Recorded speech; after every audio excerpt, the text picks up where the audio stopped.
Konsistensi Dinas Kehutanan Kalimantan Selatan berupaya mengkonservasi flora dan fauna, terutama yang statusnya hampir punah wan dilindungi. Melalui forum untuk menyampaikan wan menampung ide serta gagasan yang bersifat membangun guna kemajuan konservasi di Banua.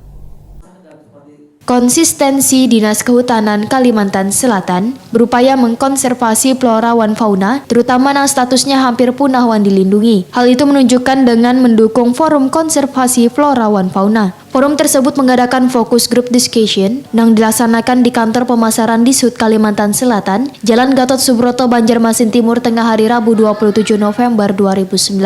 Forum ini merupakan wadah untuk menyampaikan dan menampung ide serta gagasan yang bersifat membangun guna kemajuan konservasi di Banua. Kepala Seksi Konservasi Sumber Daya Alam di Sud Kalimantan Selatan, Supiani Wahirtakuni Prima TV menyatakan, forum ini harus hidup dan terus berkarya melalui ide-ide kreatif dan inovatif terhadap kemajuan konservasi di Kalimantan Selatan. Disut akan terus mendukung upaya penyelamatan tumbuhan wan satwa yang dilindungi wan kada dilindungi agar ekosistem lingkungan terjaga. Selain itu, tujuan forum ini juga bersama Disut Kalimantan Selatan dalam rangka membangun habitat bekantan yang hampir punah. Bahkan pihaknya juga akan menggandeng warga Kalimantan Selatan yang tergabung dalam kelompok sadar wisata yang ada di kabupaten wan kota di Kalimantan Selatan wan bersama Forum Gerakan Hijau Bekantan Kalimantan Selatan. Sedangkan populasi bekantan, ujar Supiani, paling banyak di daerah Marabahan Hulu Sungai Wantapin.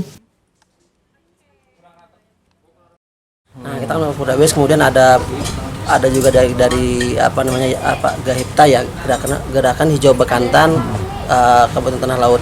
Jadi mereka sangat konsen terhadap konservasi bekantan yang ada di sana. Dan kita melibatkan mereka juga. Kolaborasi dari semua instansi, baik itu instansi dari pemerintah maupun dari swasta, untuk membangun kembali kawasan habitat bekantan itu menjadi seperti semula kembali.